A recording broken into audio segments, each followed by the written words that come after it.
Welcome to Hack Your Happiness. Yeah, I always thought for me anyway, the best route to success was to try to be as different as possible from everybody else, because it struck me that's easier. I don't have to compete with everybody. I'm doing my own thing. Yeah? Run your own race. Hack Your Happiness is a podcast designed to bring you the behind the scenes of what brings iconic individuals happiness, plus their life hacks. I'm Mercedes. And I'm Anastasia. Today we are speaking with Malcolm Gladwell. I became a journalist at a time when the field of journalism, the profession, was dramatically changing. I started at a newspaper when newspapers were at the absolute center of the media world, and then they started to go away. Malcolm Gladwell. Malcolm Gladwell. Malcolm Gladwell. Malcolm Gladwell. The author of 7 New York Times bestsellers. This book is like the definition of mastery. A rock star journalist. His sensational podcast. Revisionist history podcast. What would you say is a small moment that made a huge impact for you? When I was about 14 years old, my brother and I went to visit my grandmother and grandfather in England. Top 3 tips to becoming a lifelong learner. So you have to be constantly aware of your own limitations. It's useful to... You discuss monoculture. What is this and how can we avoid this social pitfall? What we call it when there's only one set of expectations and values is a monoculture. And monocultures are really dangerous. Welcome to Hack Your Happiness. Welcome, Malcolm, to our podcast. We're so excited to have you with us today. You're an iconic best-selling author, a podcaster. Anastasia and I love your work. So to get started, why don't you tell us a bit about yourself and your backstory? How did you get to where you are today? Oh, wow. Well, I grew up in Canada and in southern Ontario. And on a lark, I came down after I graduated from college to America and took a job in Indiana and got fired and drove to Washington, D.C. with all my belongings in the back of my car. By chance, had a roommate who was a magazine writer. And I was looking for something to do, so I started writing for magazines, and that's how I started my career in journalism. So there was no plan. There was no... grand destiny. It was all good luck. That is so incredible because I think sometimes, especially as teenagers, we think that we have a plan for where we want to be, where we see ourselves, and we put a lot of pressure onto ourselves to attain a certain lifestyle or career. And sometimes you just don't know where life will take you. No, you got to make it up as you go along. That's often the best approach. Exactly. So throughout your career, what has been one of your greatest challenges and how did you overcome this? One of my greatest challenges was, well, I became a journalist at a time when the field of journalism, the profession, was dramatically changing. I started at a newspaper when newspapers were at the absolute center of the media world, and then they started to go away. And then I went to work for a magazine when magazines were a huge deal, and then magazines went away. And then I started to write books, and then the book market kind of began to collapse. So I've had to constantly reinvent what I do because the marketplace for journalists has undergone so much change. It's not like, being a doctor in 2025 is a lot like what being a doctor in 1955 was like, right? Not that different. Being a journalist is way different. And that's been the biggest challenge, keeping up with that. Yeah, for sure. I mean, there's so many different changes, and I feel like we always have to predict. We can't always stay in our little, where we've started. We always have to progress and keep going and expect that not everything's going to stay the same forever. Yeah, and I think it's fascinating how, things change, times change, and there's kind of like this sense of uncertainty about where the world's going to be and look like in the next 5 to 10 years. But at the same time, like being able to kind of adapt as the time goes by and move with the times is so essential to being successful and to learning. And so when you initially started writing, what kind of drew you to this genre of writing about people and society and social issues? Well, I was when I got my job in the newspaper, my first real job, there was nobody wanted to be a science writer. And so if you wanted to get promoted, the fastest way was to say, I want to be a science writer, because that was, at the Washington Post where I was working, everybody wanted to write about politics because they were in Washington, D.C. Nobody wanted to write about science. So I thought, I'll be a science writer. And so that's when I kind of fell in love with psychology and sociology and things like that. And I began to write about the same general things I write about today. And the idea of looking at the world of academic research and translating it for a general audience was something that I really enjoyed and was very comfortable doing. So that became my kind of specialty. Totally. I mean, again, it stems with, you're just going and trying something out. You don't know if you're going to love it or not. And all of a sudden, it turns into your whole career. It's all about trying new things and figuring out what's for you. Yeah, and what I think is so fascinating is like you would never have found out that you have this deep interest, or maybe you would have in a different form, but yeah, you have this deep interest in psychology and in people if you hadn't been afraid to kind of stray from what the general group was writing about and what they were seeing for their career. And I think that that's something that a lot of teenagers, like I know a lot of people at our school want to study science and become doctors or work in the medical industry at some point. And to not want to do that is kind of sometimes, different. You're not going to be taking the same classes. You're not going to be doing the same types of, extracurricular activities. And knowing like my interests are my interests and it's totally valid and good, in fact, to pursue a different path than the general population sometimes. Yeah, I always thought for me anyway, the best route to success was to try to be as different as possible from everybody else, because it struck me that's easier. You don't have to compete with everybody. I'm doing my own thing. Yeah? Run your own race. I love that. And so, Malcolm, in your books, you talk about small moments making huge impacts in one's own life. And so what would you say is a small moment that made a huge impact for you? Your listening truly means the entire world to Anastasia and I, and we would love to invite you to join the Happiness family, which is completely free, and that way you'll never miss another episode of Hack Your Happiness. You can join the family by following this podcast on whichever podcast listening platform you're on now. Oh, that's interesting.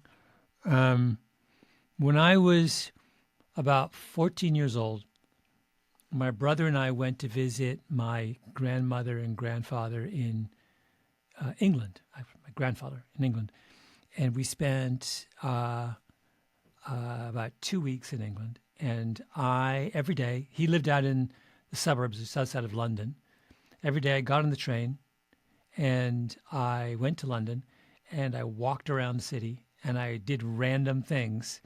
One day I went to the courts and I sat in back and watched a bunch of trials. I went to the stock exchange. I went to the library. I went to museum. There was a street, an area of London that was really big in the music scene, kind of the new music scene back then. And I would hang out on that street and like find out about weird bands. It was the most fun experience. And it was, I did not grow up in a big city. I grew up in the countryside. So I never had a chance to kind of do that before. But it just sort of opened my eyes to how fun it is to kind of randomly explore the world.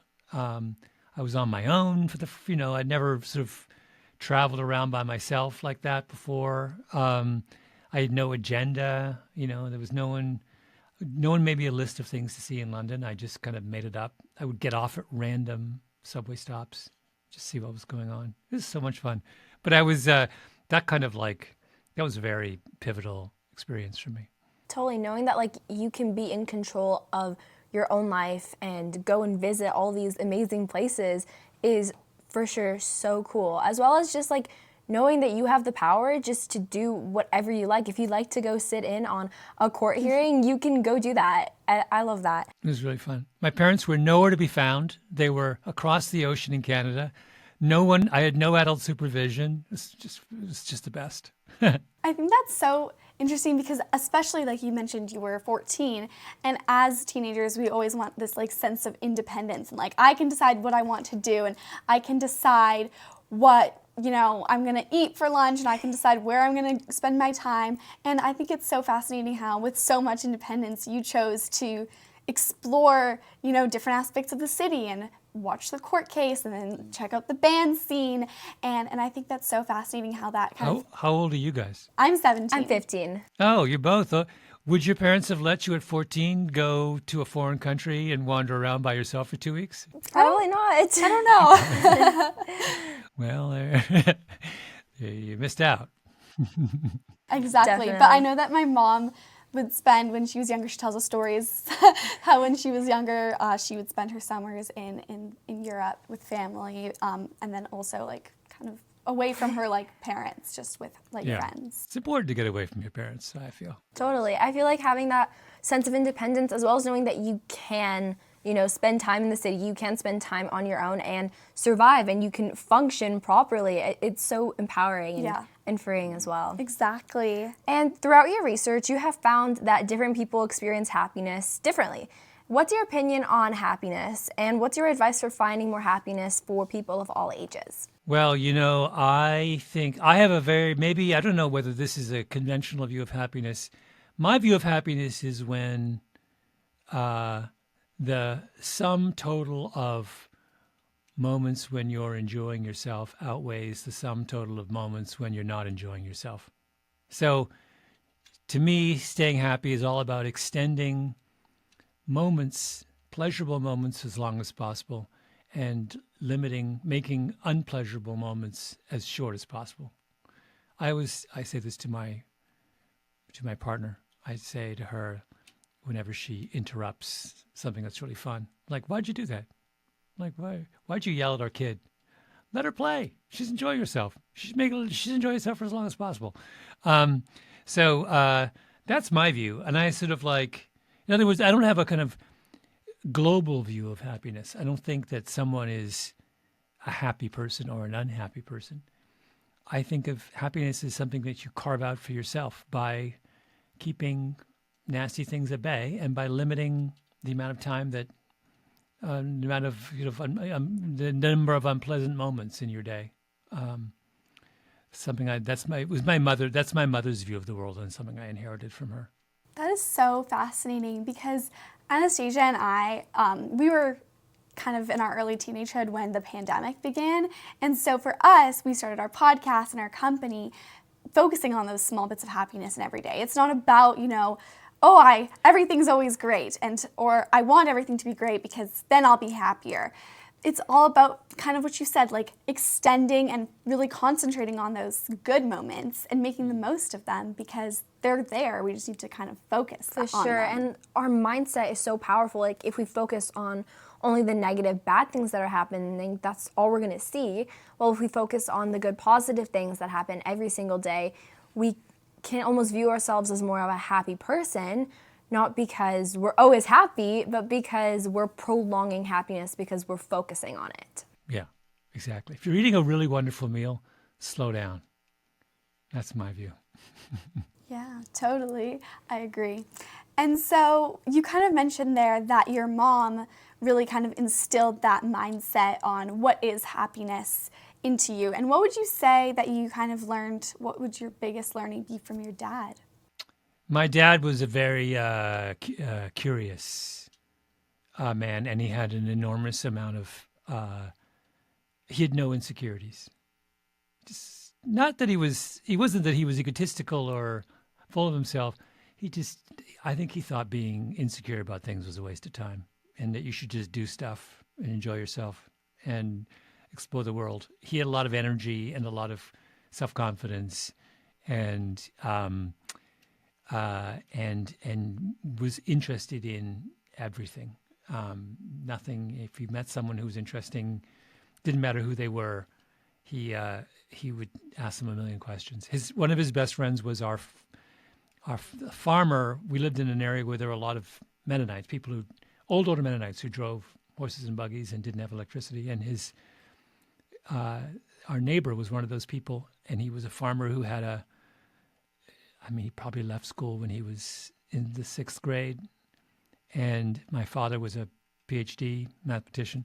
They were like best friends. They talked every day. I mean, it didn't bother him. He wasn't someone who cared about what kind of education or background someone had. That's so powerful, knowing that you can put your differences aside. And if you're focusing on the similarities and being interested in the other person, you can surpass all those barriers of education or not having that much education. It just really focusing on those positive things of the other person can really bring out the best qualities in both of each other. It helped that our neighbor was a farmer who had a lot of pigs, and my dad, for reasons I've never understood, was really, really, really into pigs. He just loved talking about pigs. Oh, I love that. And I think that there's like another point there kind of is that kind of what you mentioned, Anastasia. Sometimes we're having a conversation with someone, or maybe we're in a group with someone and we don't really love interacting with this person. Maybe we don't really align with them on so many perspectives, or we're just not interested in the same things that they express an interest in, but really making the most of every interaction. It's kind of like that, extending those moments of happiness, extending those moments of interest and of curiosity as well. Like, what can I learn from this person, even if they're not living the same life or want to be in the same alignment as me? What can I gain from everything, rather than just trying to push through and not interact with this person again? Yeah, absolutely. And I feel like this also connects a lot with empathy, because we're able to put ourselves in the other person's shoes. So throughout all of the research that you have conducted, do you think that empathy plays a part in our happiness? That's an interesting question. There are a lot of people who lack empathy who are happy, right? I don't think it's necessary. And empathy can bring a lot of concern and anxiety, and I mean it's a burden in some sense to look at the world through someone else's eyes, especially if they're suffering. That's you're taking on cares. You're not offloading cares. So I would think that they are. I mean, I think it is necessary and important to be empathetic, but I wouldn't say that it's related to happiness. I think that to be a thoughtful, kind of fully developed person, you have to be willing to accept the burdens that come with empathy and to compromise your own personal happiness from time to time if necessary.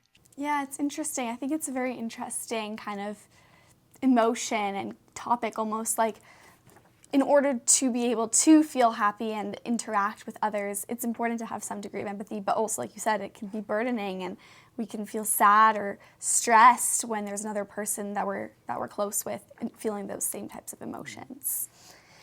And so I think that in today's society, we've come to a bit of a challenge, and we've been talking about how important it is to be curious and open-minded and willing to learn. And I think that as teens, and maybe in adulthood as well, many of us are just not as kind of curious as we used to be. And I think a lot of teens focus instead directly on work or on school or on online content. And you, Malcolm, are so curious, and you've educated millions of people worldwide on so much information about the society and the world. And in fact, we've put, Anastasia and I, some research into it, and curiosity in of itself does bring a lot of excitement and happiness. The process of, boosting our own self-confidence and self-determination in learning something new, really comprehending, applying, and understanding how the world operates and why things are as they are. And that all comes from kind of that curiosity and wanting to understand. And so what would you say are your top 3 tips to becoming a lifelong learner? Oh, wow. That's a good question. Well, it's hard for me to imagine not being it's difficult for me to answer that question because I'm trying to put myself in the mind of someone who doesn't want to learn anymore, and I can't. I guess just a kind of, you have to be aware of all the things you don't know. So the minute you think you know it all, it's over. And you're going to see. So you have to be constantly aware of your own limitations. It's useful to kind of be in situations where you're aware of what you don't know. So that's why you should challenge yourself. Like a lot of the stuff I read when I'm reporting an episode or a book or something, it's all stuff I didn't know before. And what that does is it reinforces for me how much more there is out there for me to explore. That's probably the main thing. Is so having that kind of humility about your own knowledge is probably a precondition for keeping your curiosity alive. Absolutely. And so what would you say is kind of your favorite way to challenge your, like if you feel that you understand something well, understand the concept well, how do you continue to challenge that understanding? I'm not sure I understand. There are very few things I would say I understand them well. I think on everything that I think I know well, there are 1,000 people who know more than I do, at least. So it just means you have to be, if I want to find out more, I have to make sure I ask someone who is up the food chain from me, right? You have to keep challenging yourself. You can't stop. Like, a topic I think I know a lot about is, I'm a big runner. I know a lot about running. But I mean, the way I stay interested and curious is I just make sure I expose myself to people who know even more than I do. And there are plenty, but I have to kind of go and search them out and start reading this person because I know they're constantly going to bring things to me that are new. So you have to sort of update your list of people you're listening to.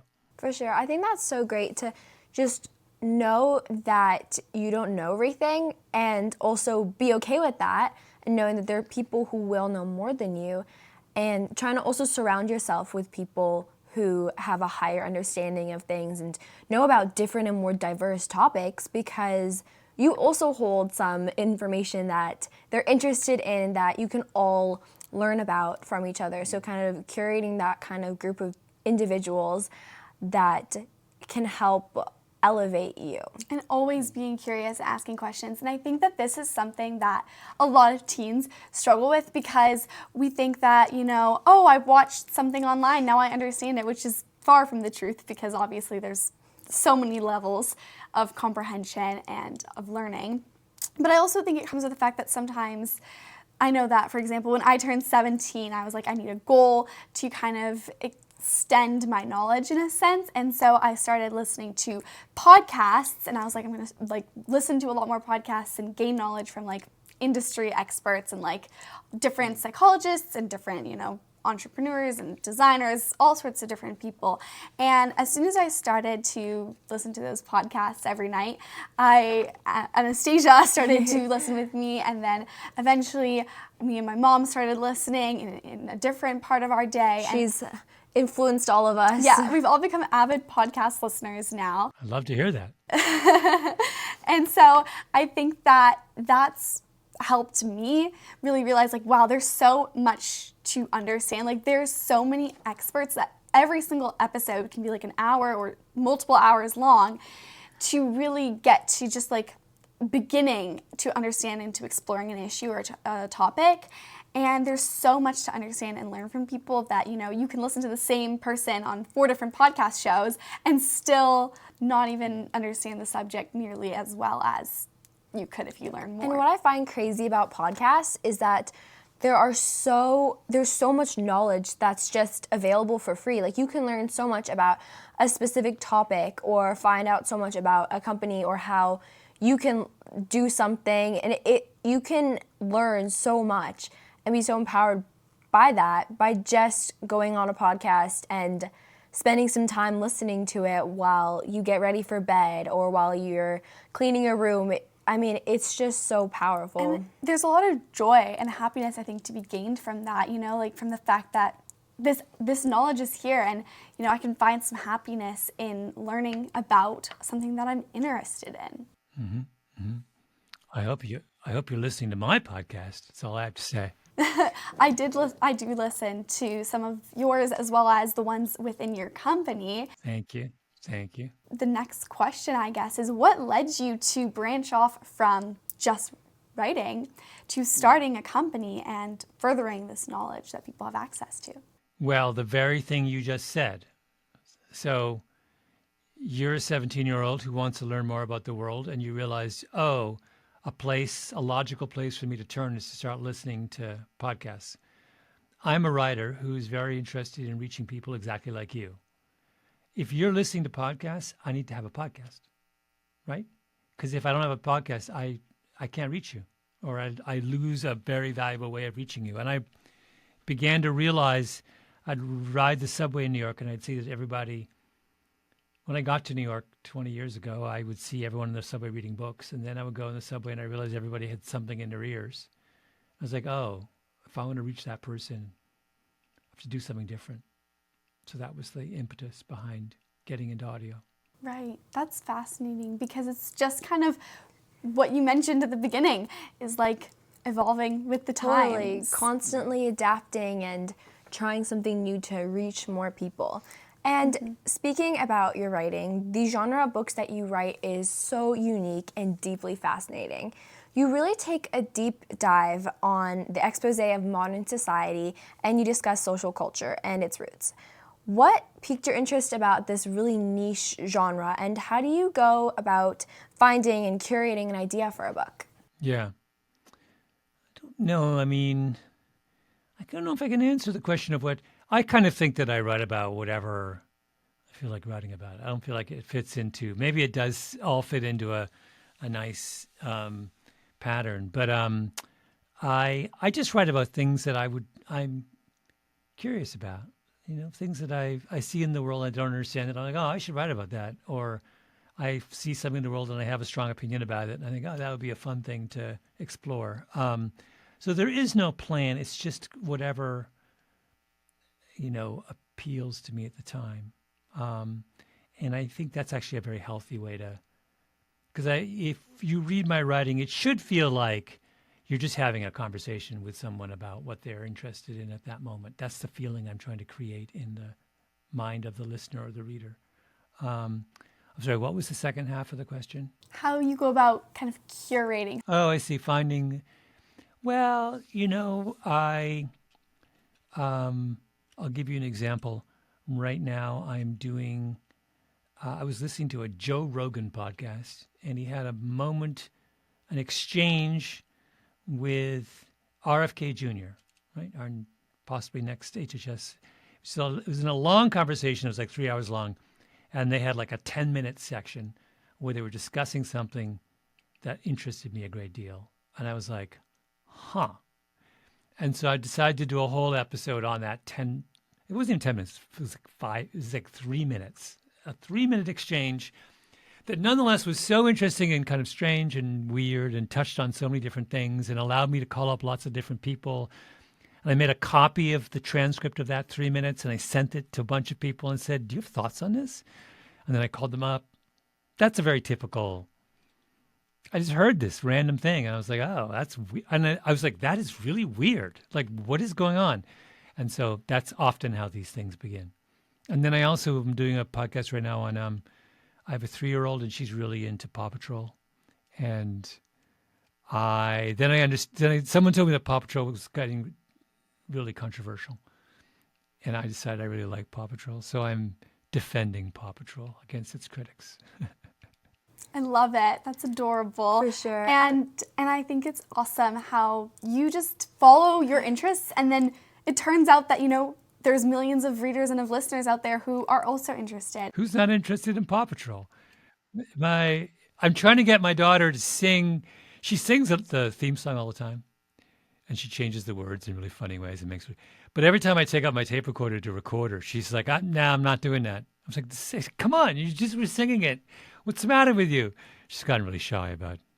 I need for the episode her to be singing the Paw Patrol theme song. You'll get it, I'm sure. I'm sure she'll sing eventually. For sure. I love that. I just think that it stems back to just looking in different places, just listening to different podcasts, because you have no idea what will pique your interest until you're listening to something and exploring different types of information. And so, Malcolm, throughout your books, you've described so many just eye-opening case studies that you've researched for the books. And so if you had to choose one, and I know this might be tricky, but maybe there's one that stands out to you, which one would you choose?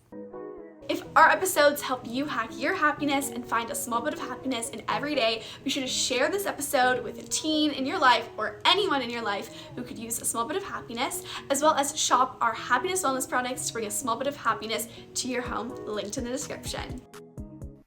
Oh, wow. There's been so many over the years. And, well, maybe in the most recent book, I tell the story of this TV show in the 1970s called The Holocaust that changed the way Americans thought about the Holocaust. And every single thing I found out when I was reporting that episode was new to me. I had no idea.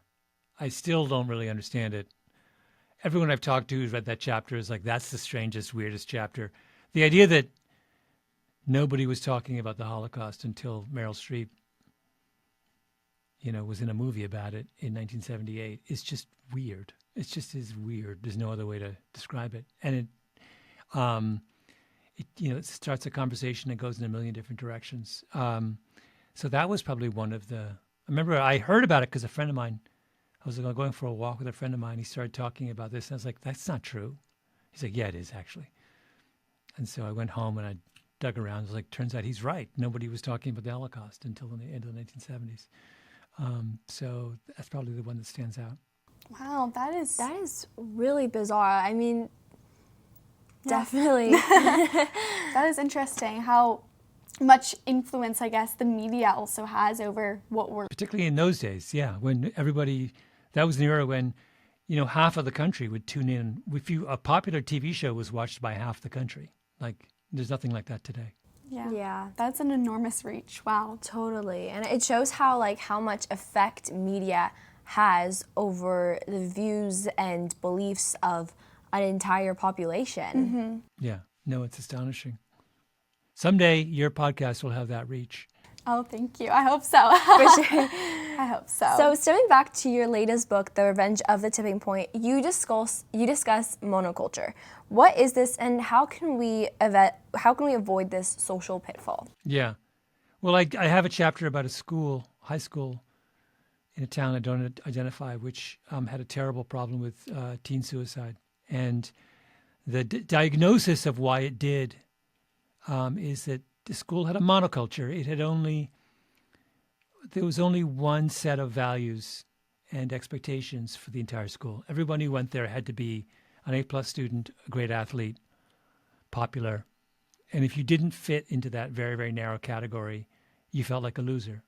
And that created enormous pressure within the people going to that school. And the people who study that town have argued that that is one of the contributing factors in this epidemic of suicide they've had that's been going on for years. And that what we call it when there's only one set of expectations and values is a monoculture. Monoculture is a culture where everyone's the same. Everyone has the same set of views. And monocultures are really dangerous. They and I tell the parallel story of what happened to cheetahs. Cheetahs are animals that through a handful of very quirky evolutionary moments are all the same. Every cheetah in the world right now is essentially an identical twin of another cheetah. And that means that they're incredibly susceptible to epidemics. An illness that if one cheetah gets really sick with a virus, they're all going to get equally sick with that virus. They're all the same. And so a population that's all the same is incredibly vulnerable to any contagious phenomenon. And that is part of the reason when we talk about the importance of diversity, we don't just mean ethnic diversity or cultural diversity. We mean, people with different color skin in the same place. What we mean and really mean is you have to have people who have fundamentally different ways of thinking about the world and describing each other and different expectations and different goals, because otherwise your population will be vulnerable. That it's protective, in other words, to be diverse. That's the real argument for diversity. It makes us stronger. I love that. I think that's so powerful to realize that what sets us apart isn't bad. It's not a weakness. It actually makes us stronger. And I think definitely it can be hard to be in an area where everyone's so similar, when everyone is fighting for the same thing, and if all of a sudden you're not, you feel like, oh, but what's wrong with me? Why don't I value the same things? And it can definitely be hard and put a lot of pressure on an individual. Yeah. And so I guess we have a large amount of teens and of parents who listen to our podcast. And so if there's someone listening who, knows that obviously they have some characteristics or interests that vary from the general group who they're around, but they kind of sometimes suppress that because it's tough. And there's like that kind of feeling of peer pressure and that, how would you advise them to kind of embrace your unique qualities? Well, I would say remind them life is long. I mean, you guys are part of a generation that will probably live more than 100 years. So if you're 15 and 17? Is that what you said? Yeah. So you're 1/6 of the way through your life. Maybe 1/7 of the way through your life. That's ridiculous. You guys probably have another 100 years left. So in other words, if you think, oh, I don't want to stick out right now or do something unusual or because, I'll pay some penalty. Who cares? You're going to be living for another 100 years. You'll get over it. You're going to have 6 different lifetimes between now and. So I think it's important to you got to put that everything in perspective, that things that seem like a big social consequences that seem really big and real right now are in the grand scheme of your lifespan, not big and real. Yeah. Totally. I mean, I think that having that kind of reflection and being able to say, in 5 years, will this matter to me? In 20 years, in 100 years, will I be looking back and saying, thank God I fit in with everyone. Thank God No. You're able to think back and say, you know what, I think I'll be better off if I pursue what I'm genuinely interested in, and then I can be happy, and I know that I'll also be happy because of that in 10, 20, 100 years. Yeah. I think that's right. And you also talk about, those 10,000 hours. Like, if you want to get really good at something, you need to spend a lot of time practicing it. And so, if the sooner we're able to kind of embrace our interests and our true interests, not just what our school or what our friends or what our family tells us is good, the sooner we can kind of get better at those exact things that we actually care about. Mm-hmm. Yes, I think that's absolutely right. And another book that I personally loved was your book, Blink. And you shared that the fact that most of our thoughts are actually subconscious and can't be easily accessed by us. What is your advice for accessing some of these ideas and thoughts? And can we, and is there any benefit of accessing them? That's a really, really, really, really, really big question. By definition, it's very hard to access thoughts that are below the level of consciousness. I think maybe the best way to say it is that you should be aware of how complicated your feelings are and other people's feelings are. That there are, one of the benefits, for example, of, I was in, like many people, I was at one point in my life in therapy. One of the things you learn in therapy is that your thought processes have many more layers than you realize, right? And that what you may think you're upset about this thing, it's actually not about that. It's about something else, right? You begin to understand, the thing about human beings and what makes human beings so fascinating is our inherent complexity. That if we were easy, life would be boring. We're not easy. We're complicated. So I guess I would start by saying the point of writing Blink was it's not obvious what people think or where their thoughts come from, and we should just take that into account. If someone says they hate something, it half the time doesn't mean they hate it, right? If someone says I like you, half the time it may not necessarily mean they like you. It may be something more sophisticated or subtle or contradictory, or so respecting the complexity of human beings and the way we think is, but it also means that ever since writing that book, I'm a lot more careful in how I render opinions on things because I know that, my mind's going to change. Why? Because I'm probably not interpreting my own views correctly the first time. So I should just withhold judgment a lot more and let the complexity of myself and the scene I'm observing sink in before I reach judgments. That is so fascinating because I think that, as teenagers, we're going through a lot of emotional changes and developments. And so being able to realize that those around us, be it teen or not, are also experiencing, levels of complexity. And sometimes our responses to something or our opinions about something are not even, really, like you mentioned there, as authentic and direct and applicable to that as we might think. So, like, just because a friend is upset at us does not mean that they're actually upset at us.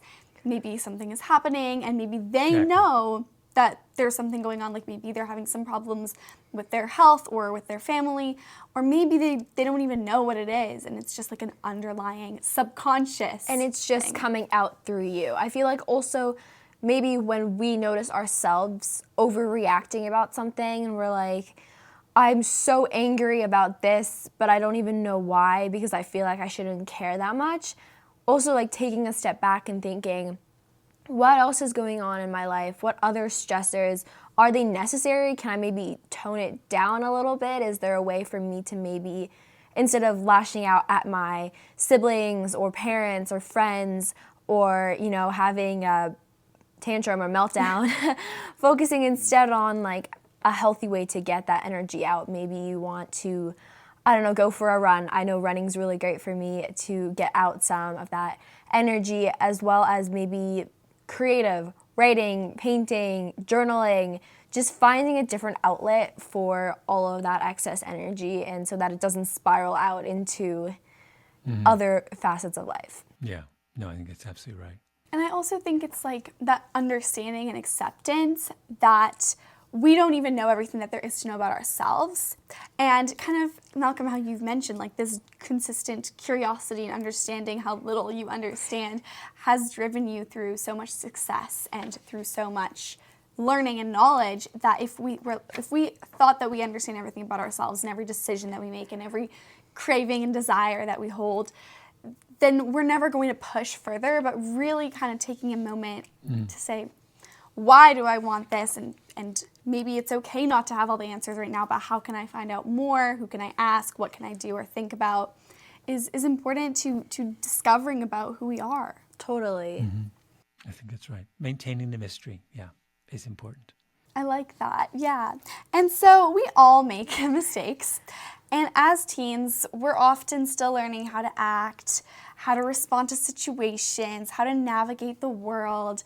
And even if it's not like, an emotional outlash or a mistake that we make in terms of, not knowing what to say in a situation because we get stressed or emotional, we all make mistakes. And you've spoken quite a bit about different ways that you've made mistakes. Like one of the things that we read was that you spoke out in Toronto when your team lost a debate. And I think that in my own life, I find it hard to admit making a mistake. It's kind of embarrassing and awkward to say, okay, I know I did this wrong, and I admit to the fact that I could have done it better. Or, even recently I had math class in my previous semester in school, and I made a lot of mistakes, didn't finish with a mark that I was super proud of myself for, and admitting to the fact that, I own up to the fact that I could have put in more effort and studied harder is very challenging, and that's just a very kind of light, shallow example of that. But when you do admit to a mistake, I feel like, at least in my life, I experience like this sort of feeling of a weight lifted from my shoulders. And I'm happy with the fact that I accepted this mistake and can move on from it and grow from it. And so what would you say is your top tip for confronting and admitting to our mistakes and embarrassment? Well, in understanding the difference between your values and your ideas. Your values are things that should remain. You shouldn't ever change your values, right? They should stay with you for the rest of your life. They should be things that are cast in stone. But your ideas, you should change them as easily as you change the color of your hair. I mean, why does it matter? Like, your ideas should change as the world changes. Your values should never change just because the world is changing. And once you understand the distinction between values and ideas, I think it's a lot easier to accept and own up to mistakes, and because it's not changing who you are, right? If your values are consistent, then you can admit to mistakes all day long, and you are still who you are, and you're still being true to yourself. So that would be my biggest advice for kind of dealing with the problem of error. Yeah. For sure. I think noticing and realizing that, your ideas don't have to be something that you go to war for. It's just something you came up with, and you could get proved wrong, and that's totally okay. There's no shame in making a mistake. There's no shame in being wrong, as long as we're able to own up to that. I feel like that's almost a value, and that's a character trait that can be really valued, because it's so important to also have that self-awareness and say, hey, it's okay that I'm wrong, and also being able to move on from that. And like Mercedes mentioned, like, it does take such a weight off your shoulders, because instead of spiraling and thinking, oh, but it wasn't my fault, it was this person's fault, and moving the blame onto someone else, but in the end, you're the one who isn't benefiting from it. It's not necessarily the other person who you're blaming. So just being able to take accountability, and then next time you're able to focus on what you can do better, can be such a great way to move on. Yeah, I think that's absolutely right. Definitely, and I think it's also that idea, I absolutely adore the idea of values, like set in a stone, and then ideas, like very fluid, and kind of having that almost like tangible picture inside of your head of like, it can be so difficult to navigate different changing relationships and ideas, and we want to agree with our friends because then, they'll like us better if we can align on certain perspectives, but at the same time, we don't want to go so far that we kind of lose ourselves in a friendship or in a relationship, kind of like that monoculture almost that we were talking about. But knowing like, where is that boundary drawn, and where is the difference between who I am and like my values versus ideas. And like, if we can't change our ideas, then we're going to be we're going to be stuck, I think, almost. Like, if you can't change your opinion on something or learn and change your perspective, it's going to be hard to get with the times and change and become a better person. That's right. Yeah. Yeah, for sure. And also like looking at that like ahead of time, saying, in 20 years, I'm not going to have the exact same ideas that I have now. I'll have the same values, since that's what's most important to me, but I'm not only going to be thinking about the same things. These are all crucial lessons, I think. And so, Malcolm, what would you say is a personal legacy that you hope to leave behind? Now you're talking about I'm about to die. I don't know. I think that if you ask me what I should put on my tombstone, I would say, Malcolm enjoyed himself. He met a lot of interesting people. He started a lot of conversations. I think that would be sufficient. I don't really have any kind of grand ambitions in that way. I don't really think of, what does it mean to leave a legacy? I hope that I'm remembered fondly by my children. That's probably the most important thing. If I win on that front, I'll be happy. I won't need anything else. As long as they like me, the world can turn on me and I'll be fine. Aw, that's so sweet. And so what would you say, I guess, kind of within that same vein is the biggest learning you hope to give other people through your works? Well, following up what we say is, it's okay to change your mind. And when you learn new things, it should be totally natural and easy to adjust what you believed before. And if you come out of every conversation in a different place than where you started that conversation, then you're doing a good thing. That's to my mind the kind of simplest way to express what I think people should strive for. I love that. I think that's such an amazing takeaway. And I know we've been talking a lot about reflection. So reflecting back, what is one piece of advice that you would give your teenage self? I should have gone overseas. I should have traveled and lived in some very exotic place for a while. That would have made me, I think, a more interesting person.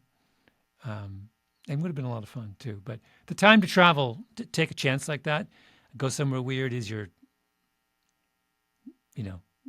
early 20s, late teens, right? Because then life catches up with you and you can't move anymore. So I should have taken advantage of that. That's my advice I would give my younger self. Go somewhere fun. Where would you have moved? I don't know. I did apply for graduate schools in South Africa and Kingston, Jamaica. And then at one point I had a job offer in Berlin. I had opportunities. I turned them all down. But places like that, like the South Africa would have been really fun, particularly back then. My family's from Jamaica. That would have been really interesting to go back to hang out with my family there. Doesn't really matter. I don't think where you go is as important as that you are leaving where you grew up. That's the crucial thing. Totally, like taking that risk and again, like having that independence, like when you were exploring London alone, having that kind of experience of knowing that everything is in your hands. Yeah. And there's so much to see. And the people that you meet and the experiences that you cultivate, learning from other cultures and styles is so important and incredible. And we also have spoken a lot about happiness today. So do you do something every day that brings you a small bit of happiness? Sure. I watch Paw Patrol with my daughter. I go running. I see my coworkers. I read interesting things. There's a million, I have a delicious lunch. There's a million things I do every day that make me happy. I find happiness in very small things. If you define it as specifically and minutely as that, it's easy to be happy. I love that. That's important. I think, realizing that, again, kind of like you touched on, it's the small things. It's not, it is the major things too, but the small things that happen daily is what builds up. Yeah, that's that accumulation. Exactly. And so, Malcolm, kind of on a ending note, what is one motivational quote that you love and remember and why? Well, I always, this isn't motivational, but it has directed my thinking a lot. You know that quote, "In the land of the blind, the one-eyed man is king"? You don't have to be our world is not run by people who know everything. They're just people who know a little bit more than the rest of us, which is good because it keeps everything in perspective. The person running things is a one-eyed king. And we can catch up with the one-eyed king. It's not that hard, and all we have to be is not blind in order to keep up with the king. And I think that's particularly right now, is a very, very useful lesson. I love that. I think that's amazing. You just gotta keep learning and have that open mind and curiosity. Yeah, never stop learning. I love that so much. Well, Never stop. Thank you so much for... Thank you, guys. This has been really fun. Thank you so much for listening to this week's episode of Hack Your Happiness, and thank you so much to Malcolm for joining us today. This was an incredibly insightful interview, and Anastasia and I are both huge fans of learning about all of Malcolm's different case studies and reading his books and listening to his podcast, and so this was absolutely incredible. Anastasia, what was your biggest takeaway of today? I think my biggest takeaway has been that you need to adapt. Life is constantly changing, and if you put yourself in this little box and say, I'm gonna stay here forever because, the magazine industry is not gonna change, all of a sudden, this whole industry is not as prominent as it used to be. And just knowing and being okay that you're gonna have to adapt, and your life is so long that you're constantly going to be changing. Jobs, ideas, friends, everything. How about you? Love that so much, and I love what he said about values versus Totally. ideas. I think that's important. But my biggest takeaway from today is never stop learning. We know so little. We know so little about ourselves. We know so little about our bestest and closest friends. We know so little about the world. We know so little about literally everything. So always find ways to expand your learning. And when you feel inclined towards something, go all in and like learn all about it and feel happy and like that accomplishment of, I learned about this, I understand it. Wow, like that's so incredibly insightful and uplifting. Yeah, I thought it was so phenomenal that we don't even understand ourselves that well because our brain is so complex. It's so amazing. Yeah. And if you enjoyed this interview, you should check out our podcast episode with Dr. Lisa Feldman Barrett. Dr. Barrett is one of the most cited psychologists in the world, and she's also a neuroscientist and professor, and she talks all about hacks to managing your emotions, plus how we can understand the emotions of other people. Are there indicators, concrete indicators that you can use to read somebody else's emotional state? And the answer is check out that podcast episode now. It will be linked in the show notes. If you enjoyed this week's episode, please leave us a 5-star review from wherever you're listening. It really helps us out and we really appreciate it. Also, be sure to join our happiness family. It's completely free. We would love to have you, and that way you'll never miss another episode of Hack Your Happiness. See you next time.